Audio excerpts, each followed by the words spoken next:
주일은 이제 고난 주간으로 보내게 되고 다음 주일은 부활절로 보내게 되어지죠. 예수님께서 십자가에 달리시기 전날 밤에 제자들에게 이 성찬에 대해서 제정을 해주시고, 그리고 이제 제자들에게 마지막 당부를 하시고 기도를 하는 장면이 바로 오늘 읽은 요한복음 17장의 장면입니다.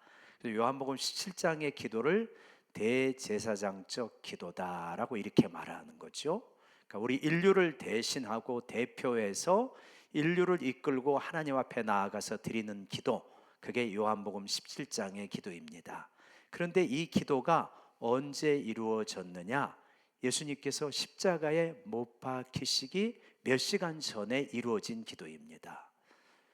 근데 이 기도, 내가 몇 시간 후면 죽게 되어지는 그러한 상황이라면 이 기도에 예수님의 정말 이 세상과 제자들을 향한 간절한 바람이 거기에 들어있다라고 하는 것은 우리가 분명히 쉽게 생각할 수 있죠. 근데 무언가 다릅니다. 우리들하고 무언가 달라요. 만약에 우리가 죽기 전에 기도를 드린다면, 거기까지는 좀 상상이 어렵더라도 큰 수술을 앞두고 기도를 드린다면 우리는 어떻게 기도할까요? 하나님, 이 수술이 잘 되게 해주시고 덜 아프게 해주시고 또 깨끗하게 나아서 일상으로 복귀하게 해주십시오. 아마 이런 식의 기도를 드리겠죠. 그 기도가 잘못되었다는 것은 아니지만 대부분 그렇게 기도를 드릴 것 같습니다. 주님은 십자가를 앞두고 있는데, 주님, 하나님, 이 고통이 덜 아프게 해주십시오, 빨리 지나가게 해주십시오, 그런 식으로 기도를 하지 않으십니다. 17장의 기도를 보면 1절부터 5절까지는 아들을 영화롭게 하셔서 아버지를 영화롭게 해달라고 자신의 사명과 아들과 아버지의 관계와 영화를 위하여서 기도하고요, 6절부터 19절까지는 이 땅에 남겨지는 제자들을 위하여서 기도를 합니다. 그리고 20절 이하에서는 이 제자들을 통하여서 예수님을 믿게 되는 그 2세대, 3세대의 제자들을 위하여서 기도하시죠. 그러니까 무언가 우리의 기도하고 다르다. 뭔가 좀 차원이 다르다. 그러니까 나 자신이 빨리 좀 편안해지고 덜 아프고 편해지고 이런 것이 아니라 하나님의 뜻이 이 땅 가운데 이루어지도록, 그리고 나보다는 나를 따르는 제자들이 하나님 앞에서 좀 온전하게 설 수 있도록, 그들을 보호해 주시도록, 그리고 그들을 통하여서 믿는 제자들을 위하여서 기도하시는 그 모습을 통하여서, 우리의 기도가 너무 자기중심적이고 그리고 빨리 고통에서 벗어나서 편안한 것만을 추구하는 기도는 아닌가 하는 부분 우리가 생각하게 되어집니다. 그래서 우리가 어떤 상황이든 간에 이걸 통하여서 하나님의 뜻이 이루어진다면 어떻게 우리가 기도해야 될까? 이걸 통하여서 어떠한 영적인 유익이 있는 것일까? 이렇게 기도를 접근하는 것이 필요하겠구나 하는 것을 우리가 이 기도를 통하여서 알 수 있게 되어지죠. 예수님이 십자가를 앞두고 드린 이 기도를 통하여서 그 기도 속에 살아가는 제자들이 있습니다. 그 기도의 덕을 받고 살아가는 제자들이 있는데, 바로 예수님이 12제자이고 그들을 통하여서 복음이 내려오는 우리까지 해당이 되어지는 거죠. 그 기도는 우리를 향한 그 기도는 어떤 기도일까 하는 부분을 한 3가지 정도로 생각해 봤으면 좋겠습니다. 먼저는 제자들의 영광은 십자가를 따르는 데 있다라고 하는 것입니다. 한번 외쳐봅시다. 십자가를 따르라. 그것이 제자의 영광이라는 것입니다. 뭐가요? 십자가를 따르는 게 제자의 영광이다. 1절 말씀 같이 한번 다시 읽어볼까요? 1절 말씀입니다. 시작. 예수께서 이 말씀을 하시고 눈을 들어 하늘을 우러러 이르시되, 아버지여, 때가 이르렀사오니 아들을 영화롭게 하사 아들로 아버지를 영화롭게 하소서. 그러니까 예수님이 기도하시는 거잖아요. 눈을 들어 하늘을 우러러 보시고, 그러니까 눈을 뜨신 거죠. 그리고 하늘을 보시는 거죠. 그러면서 내용은 뭐냐? 다시 한번 보여주시면 그 내용은 아들을 영화롭게 하셔서 아버지를 영화롭게 해달라고 기도를 합니다. 이게 1절부터 5절의 내용이에요. 그러니까 뭐냐면 아들을 영화롭게 해달래요. 그러면 아들을 영화롭게 해달라고 하는 것은 뭡니까? 하나님 아버지, 이제 저를 왕위에 올려주십시오. 이제 군주가 되게 해주십시오. 세계의 주인이 되게 해주십시오. 그래야 우리는 영화롭게 된다고 생각하잖아요. 성공하고 성취하고 군림하고 그렇게 되어졌을 때 영화롭게 된다고 생각하는데 전혀 그렇지 않죠. 이때 아들을 영화롭게 해달라고 하는 것은 뭘 말하는 겁니까? 십자가에서 구속의 죽음을 잘 감당할 수 있게 해주십시오, 이거거든요. 그러니까 아들 예수님이 영화롭게 된다고 하는 것은 뭐냐? 십자가에서 우리의 모든 죄를 다 감당하셔서 인류를 죄와 사망으로부터 구원해 주시는 그 역사를 이루어서 아들을 영화롭게 해 주십시오, 이렇게 기도하고 있는 것입니다. 왜 이게 이 십자가가 영광이 되어집니까? 십자가를 통하여서 우리의 모든 질곡, 우리 인생을 가장 불행하게 만들었던 모든 죄의 근원들이 해결이 되어지기 때문에, 해방이 되어지기 때문에 이게 진정한 영광의 길이다 하는 것을 보여주는 것이죠. 뿐만 아니라 예수님이 십자가를 짓는 것이 영광스러워질 뿐만 아니라 이거를 통하여서 하나님이 영화롭게 되달라고, 하나님이 영광을 받아달라고 그렇게 기도를 합니다. 우리가 하나님께 영광을 돌린다라고 하는 것은 무엇입니까? 오늘 이제 학습 세례 문답을 하는데 거기서 질문이 있습니다. 사람의 제일 되는 목적이 무엇입니까? 하나님께 영광을 돌리고 그분을 영원토록 즐거워하는 것입니다. 이게 답이잖아요. 하나님께 영광을 돌린다는 것은 무엇입니까? 영광을 돌린다는 것은 하나님의 존재가 하나님다우심이 드러나서 모든 우주와 피조물과 우리들이 그것을 보고 찬탄하고 감격하는 것이 영광을 돌리는 거죠. 그 존재다움이 가장 드러나는 것이 영광을 돌리는 것입니다. 그러면 하나님께 영광을 돌린다는 것은 뭐냐? 하나님의 존재다움, 하나님다우심이 가장 드러나서 하나님은 정말 대단하신 분이에요, 감격하는 것입니다. 그러면 하나님이 하나님다우심은 무엇입니까? 여러 가지가 있잖아요. 하나님의 모습이, 하나님의 놀라운 능력도 나타나고요, 하나님의 사랑과 공의가 이 땅 가운데서 이루어지는 것이 나타나기도 하고, 저는 가끔 느껴요. 하나님은 정말 미적인 감각이 탁월하신 분인가 보다.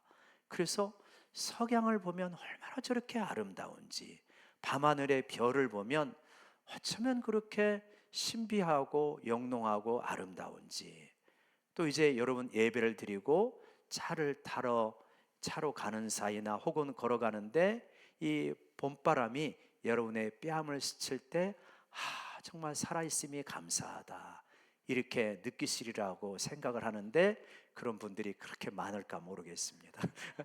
근데 여러분 다 느끼시잖아요. 예?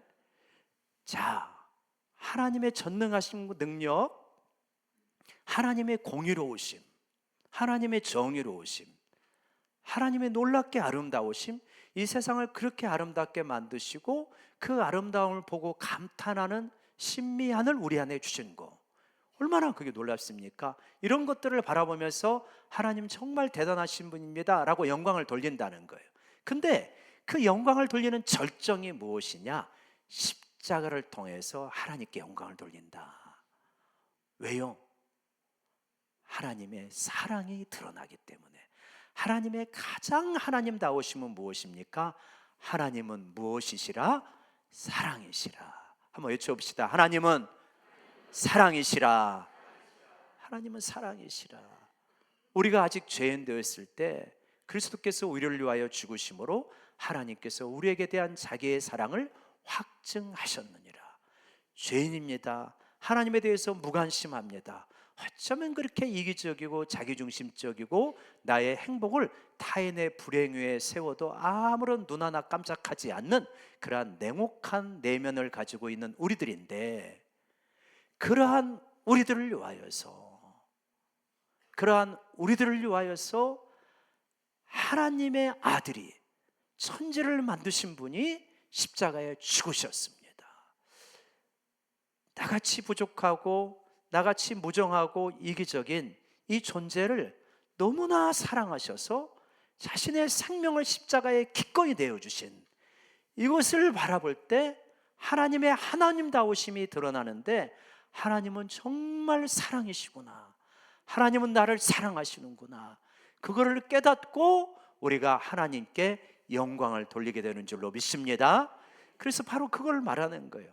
아들을 영화롭게 하사, 즉 십자가의 죽으심으로 아들의 아들다우심이 가장 선명하게 드러나고, 아버지를 영화롭게 하소서, 아들을 십자가에 내어주심으로 하나님이 얼마나 우리를 사랑하시는지를 깨닫게 되어서 하나님께 영광을 돌린다. 그 내용이 바로 1절부터 5절까지의 내용인 것입니다. 여러분, 그래서 우리가 이 하나님의 사랑을 깨닫게 되어질 때 우리는 우리 자신을 자랑하지 않습니다. 이호선 씨라고 있잖아요. 그분이 나와가지고 시원한 발언들을 많이 하더라고요. 그래서 2호선의 사이다 뭐 그런 게 있더라고요. 근데 이호선 씨가 쇼츠를 보니까 이렇게 이야기하더만요. 나이 들면 자랑해서 안 되는 게 두 가지가 있다. 절대 자랑해서 안 되는 게 두 가지가 있다. 뭔지 아시겠죠? 하나는 자식 자랑하지 말아라. 자식 때문에 피눈물 나는 사람들이 있다. 그 앞에서 왜 자식 자랑하냐? 자식 자랑하지 말아라. 두 번째, 뭐 자랑하지 말래요? 다 아시죠? 돈 자랑하지 말아라. 돈 자랑하면 밥이나 사라. 그런 이야기 하더만요. 자식 자랑하고 돈 자랑하고 내 능력 자랑하고 내 잘난 거 자랑하고 다 무엇입니까? 사실은 진짜 무엇이 가장 중요한지를 잘 모르기 때문에 그런 것들을 우상으로 삼고 자랑하기가 쉽습니다. 진짜 우리의 존재가 이렇게 자랑하는 것으로 인하여서 우리 존재가 우뚝 서는 겁니까? 그거 금방 허상입니다. 그거 쫓아가면요 굉장히 비교하고 힘들어지고, 우상을 숭배하면 다 힘들어질 수밖에 없어요. 내면에 피폐될 수밖에 없습니다. 그래서 우리는 뭘 자랑하냐? 나를 위하여 십자가에 죽으신 예수 그리스도, 독생자를 내어주신 하나님의 그 사랑을 자랑하게 될 때 그게 진짜 자랑인 줄로 믿습니다. 그리고 십자가를 바라보게 되면, 여러분 십자가를 깨닫게 되면은 나의 어떤 자랑거리로 나를 세우려고 하는 것들을 이제 떨쳐버리게 되고 십자가만을 자랑하게 되어지는 것이죠. 그래서 우리가 151장 찬송가 후렴 부분에 그 부분이 있잖아요. 어떻게 됩니까? 십자가 내가 처음 볼 때에 나의 마음속에 큰 고통 사라져. 오늘 믿고서 내 눈은 밝았네. 참 내 기쁨 영원하도다. 여러분, 우리의 자랑이 십자가가 되기를 원합니다. 우리 성가대 한번 앞장서서 후렴 부분 같이 한번 해볼까요? 시작. 십자가 내가 처음 볼 때에 나의 마음의 큰 고통 사라져. 오늘 믿고서 내 눈 밝았네. 참 내 기쁨 영원하도다. 아멘. 여러분, 십자가가 우리의 삶과 우리의 가슴에 관통하기를 원합니다.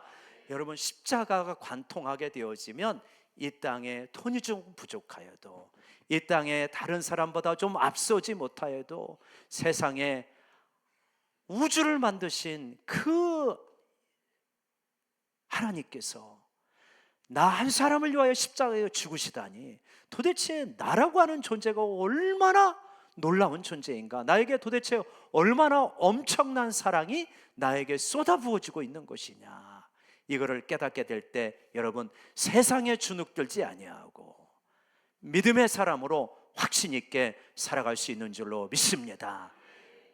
이것이 없으니까 계속 주눅 들고, 돈만 조금 없으면 주눅 들고, 공부를 조금 못했으면 주눅 들고, 승진해서 누락되면 주눅 들고, 아파트 평수가 작으면 주눅 들고 위축되어지고 미워하고, 이렇게 되는 거 아니겠습니까? 여러분, 우리의 자랑은 십자가입니다. 십자가에 나타난 하나님의 사랑이 우리의 자랑인 줄로 믿습니다. 그래서 너희는 그거 믿고 살아가라고 지금 주님께서 아들을 영화롭게 하고 아버지를 영화롭게 해달라고 기도하고 계시는 겁니다. 첫 번째 기도는 뭡니까? 하나님, 주의 자녀들이 십자가를 자랑하게 하여 주시옵소서, 이겁니다. 두 번째는 뭐냐면 6절부터 10절까지 있는데 예수님께서 제자들을 위한 기도를 하고 계시는데 6절 말씀 한번 같이 보실까요? 6절 말씀 한번 읽겠습니다. 시작.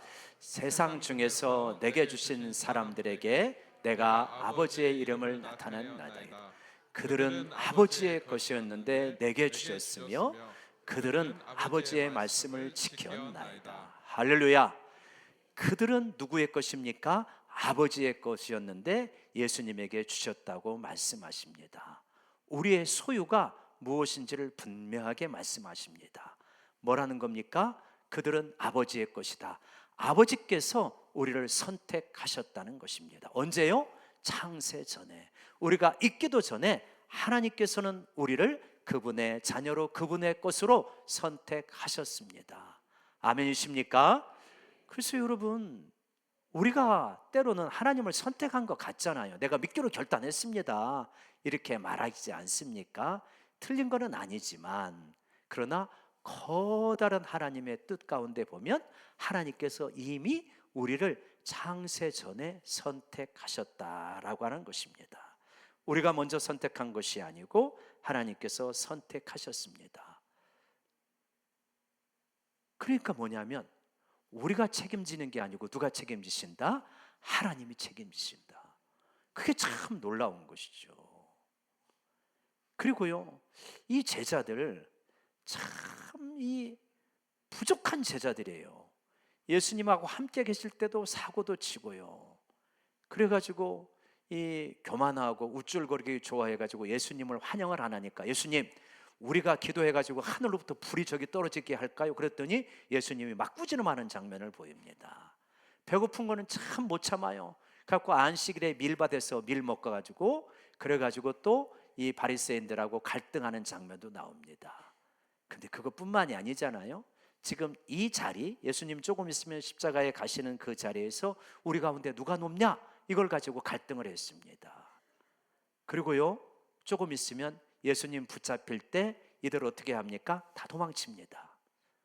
베드로 어떻게 하시죠? 3번 예수님을 부인합니다.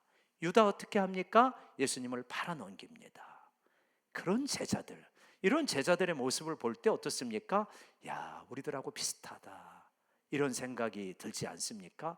나는 그 제자들하고는 수준이 다릅니다, 이러지는 않잖아요. 어쩌면 저렇게 잘 넘어지는 것이 우리하고 저렇게 비슷할까? 그런 제자들의 모습이란 말이에요. 그런데 그런 제자들을 바라보면서 예수님께서 10절에 이렇게 말씀을 하십니다. 10절 말씀 한번 같이 읽어볼까요? 시작. 내 것은 다 아버지의 것이요 아버지의 것은 내 것이온데 내가 그들로 말미암아 영광을 받았나이다. 아니, 그 부족한 제자라니까요. 허물 많은 제자라니까요. 그런데 내가 그 제자들로 말미암아 영광을 받았나이다. 여러분, 우리들도 제자들처럼 허물도 많고 도망치기도 잘하고, 엎치락 뒤치락도 잘하고 업앤다운도 잘하고, 그러한 제자들의 모습을 닮아 있지만 예수님께서 말씀하신 것처럼 우리 예수님께서 우리로 말미암아 영광을 받으시는 줄 믿으시기 바랍니다. 너무 감사해요. 그게 완벽해야 영광을 받을 것 같잖아요. 적어도 사도 바울 정도는 살아가야, 그 정도만큼은 살아가야, 그 흉내는 내야 영광을 받으실 것 같은데, 그렇지 아니하고 자주 넘어지고 연약하여도 그 존재로 인하여서 예수님이 영광을 받으신다고 그렇게 말씀하십니다. 그러니까 예수님의 품은 참 넓으신 것 같아요. 우리는 다른 사람에 대해서 이렇게 많이 하잖아요. 내가 3번은 봐줘. 에? 그러면 베드로처럼 또 제자들처럼 아니 내가 예수 믿는데 3번은 좀 인색하지. 내가 7번은 봐줄게. 우리 그럴 때 많잖아요. 참 인색합니다. 그릇 작습니다. 내 틀 안에 벗어나면 못 견뎌요. 그런데 타인에 대해만 못 견디는 게 아니라 나 자신에 대해서도 못 견뎌요. 그래가지고 적어도 사도 바울 정도는 따라가야 영광을 받으시지, 흡족할 만 하시겠지, 이렇게 생각을 하는데 우리의 존재 자체로, 제자됨 자체로 영광을 받으십니다. 그러면서 우리가 부족하죠, 연약하죠. 그런데 우리가 그래도 믿음으로 살려고 하고 예배의 자리를 지키려고 하고 말씀대로 살아가려고 씨름하다가 실패하면 회개하고 기도드리고 하나님의 긍휼을 구하고, 그렇게 연약하지만 겨자씨 하나할 만한 믿음을 가지고 씨름하는 우리로 인하여서 예수님은 영광을 받으시는 줄로 믿습니다. 얼마나 참 주님의 품은 넓으신 분인지. 그러면서 우리를 격려하시는 거죠. 다시 한번 일어나라. 이게 주님의 마음인 것입니다. 그래서 주님은 우리에게 뭘 가르쳐 주시냐면, 주님은 우리 존재를 받으시는 분이구나. 우리 행위에 완벽한 행위의 리스트를 받는 분이 아니시라 우리의 존재 자체를 수용하시는 분이구나. 우리의 doing에 때로는 기뻐하시겠지만 doing이 불완전하더라도 우리의 being 자체를 정말 기뻐 받으시는 분이 우리 주님이시구나. 여러분, doing은 한없이 부족할 겁니다. 주님 앞에 가는 순간까지 부족할 거예요. 이거 애써야죠. 더 낫게 해야죠. 그죠? doing better 해야 되겠죠? 더 낫게 해야 되겠죠? 그렇지만 정말 우리의 being을 온전한 존재로 받으시는 우리 주님께 영광을 돌리기를 원합니다. 그래서 주님이 내 존재 자체를 받으셔요. 그렇다면 나도 받아들여야죠. 내 존재 한없이 부족하고 미숙한 면이 많지만 존재 자체로 수용하시는 예수님의 모습을 봅니다. 마지막입니다. 11절 말씀을 보면 주님께서 제자들을 위하여 기도하면서 이렇게 하십니다. 11절 같이 읽을까요? 시작.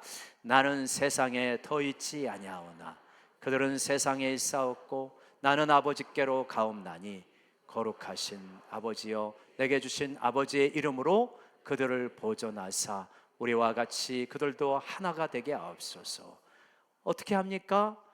거룩하신 아버지께서 내게 주신 하나님 아버지의 이름으로 그들을 보존해 달라고 기도하십니다. 이 기도는 지금도 우리 주님께서 하나님 보좌 우편에서 기도하고 계시는 내용이라 믿습니다. 우리를 보존해 달라는 거예요. 우리를 지켜 달라는 거예요. 여러분, 우리의 신앙, 우리의 인생의 여정을 믿음으로 승리하는 길을 나의 의지와 결단과 훈련으로 한다면 우리 자신 없습니다. 그거 제대로 할 수 있는 사람 몇 사람 안 될 거예요. 그런데 주님이 기도하시는 거예요. 아버지요, 저 연약한 제자들, 쉽게 넘어지는 제자들을 보존하여 주시옵소서, 붙들어 주시옵소서.